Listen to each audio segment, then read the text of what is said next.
Supreme কোর্টে ফের পিছিয়ে গেল পশ্চিমবঙ্গের ডিএ মামলার শুনানি। প্রায় 4 মাস পরে সোমবার দেশের সর্বোচ্চ আদালতে ডিএ মামলার শুনানি ছিল। বিচারপতি ঋষিকেশ রায় ও বিচারপতি প্রশান্ত কুমার মিশ্রের ডিভিশন বেঞ্চে মামলার শুনানি ছিল। তবে এদিন ফের পিছিয়ে গেল শুনানি।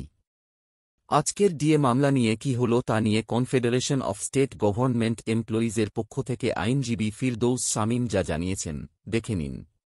ঋষিকেশ রয় এবং মহামান্য বিচারপতি এসবিএন ভাট্টির বেঞ্চে কনফেডারেশন অফ স্টেট গভর্নমেন্ট এমপ্লয়িজরা যে ডিএ মামলাটি পশ্চিমবঙ্গ রাজ্য সরকারি কর্মচারীদের জন্য করেছিল, সেই মামলা যেখানে আমরা 6 বার জিতেছি, সেই মামলাটি আজ 5 নম্বর ঘরে সেটি ঢুকেছিল। শুধু তাই, সেটা ধরেছিল এবং ধরার পরে আমাদের পক্ষ থেকে সাবমিশন ছিল অত্যন্ত স্পেসিফিক যে অলরেডি রাজ্য সরকারি কর্মচারীদের যে ডিএ লিগাল রাইট সেটা এস্টাবলিশড হয়েছে এবং যেখানে এটা লিগাল রাইট এস্টাবলিশড হয়েছে সেই রাউন্ড অফ লিটিগেশনের ক্ষেত্রে সেটিকে চ্যালেঞ্জ করে, সেই অর্ডারটিকে চ্যালেঞ্জ করে কিন্তু স্টেট কোনো এসএলপি প্রেফার করেনি। এবং যেহেতু এটা অলরেডি প্রতিষ্ঠিত হয়ে গেছে, তাই আবার নতুন করে অ্যাডজুডিকেশনের জন্য বেশিক্ষণ সময় লাগার কথা নয়। আমরা মাত্র 10 মিনিট করে নেব।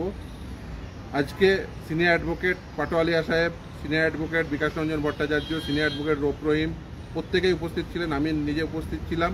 ফলে প্রত্যেকের পক্ষ থেকে, আমাদের পক্ষ থেকে একটাই সাবমিশন ছিল যে মামলাটি অতি দ্রুততার সঙ্গে নেওয়া হোক, আজকেই বেশিক্ষণ সময়ও লাগবে না।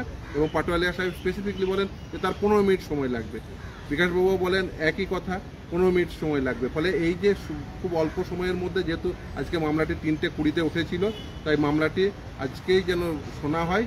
কিন্তু মহামান্য বিচারপতিদ্বয় তারা বলেন, এবং স্টেটের পক্ষ থেকে যিনি অ্যাপিয়ার করেছিলেন তিনিও কিন্তু সময় চান, তিনি হিয়ারিংয়ের জন্য, সে মামলাটি হিয়ারিংয়ের সময় লাগবে বলে তিনি সময় চান এবং একটা ডেট দিতে বলেন।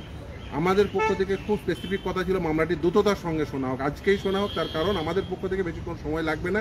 ইভেন রিটেন নোট সেটাও কিন্তু আমাদের পক্ষ থেকে দেওয়া কমপ্লিট হয়ে গেছে, সেটাও আমরা আদালতকে জানাই এবং আদালতকে বলি অতি দ্রুততার সঙ্গে শুনানি করা হোক, আজকে করা হোক বা অতি শর্ট ডেটে করা হোক। আমরা আশা করছি, যেহেতু আজকে স্টেটের যে তাদের পক্ষ থেকে যে বক্তব্য ছিল যে তারা হিয়ারিংয়ের সময় নেবেন, আজকে মহামান্য বিচারপতিদ্বয় তারা বলেছেন যে হ্যাঁ তাদের সময় দেবেন, কিন্তু আমরা বলেছি অতি দ্রুততার সঙ্গে অত্যন্ত শর্ট ডেটে যেন মামলাটি শুনানি সম্পন্ন করে দেন।